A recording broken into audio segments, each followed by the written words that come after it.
ওই তো চলে গেছে, আমরা আর কি করবো? যার হারাইছে সেই গেছে গা। ওনার তো বললাম আপনি খারান এর বান্ধি বাইন্ধে একটা ব্যবস্থা করি, উনি চলে গেছে, তাহলে আর কি করবো? আরে ভাই একটা লকেট টান দিছে, টান দিয়ে প্রথমে একটা বাড়ি গেছে গাড়ির সাথে, পরে এখানে আসছে এক ভাই ধরে ফেলছে, ধরার পর বাইরে বেলায় তো ধরে লকেট টান দিছিল আর কি। ওখান থেকে একটা আপুর লকেট টান দিয়ে দৌড় দিছে, দৌড় দিয়ে মনে হয় বাসে ছেলেরা বাড়ি গেছে। এখানে এসে ওই বেশি একটা লড়তে পারতেছিল না, পরে ওই যে এক ভাই ওরা ধরে ফেলছে, ধরে ফেলে দোকানদাররা হয়তো দোকানদার কিছু হারাইছে, তারা ওই রাগগুলা কারণে শুরু করছে, আন্দা কুন্দা মার শুরু করছে। প্রথমে আমি হয়তো একটু দিয়েছিলাম, পরে দেখলাম না এর বাঁচানো উচিত, পরে আমি এর চেষ্টা করলাম সেফটি দেওয়ার কারণে এক সময় এলি কিছু আমার উপরে চলে আসছিল।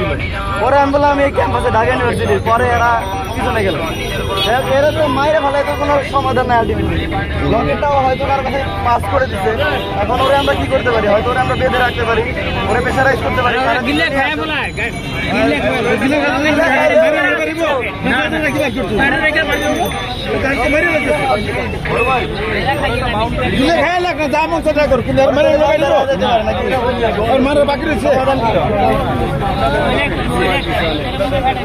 মহিলা তো গেছে, মহিলা কই?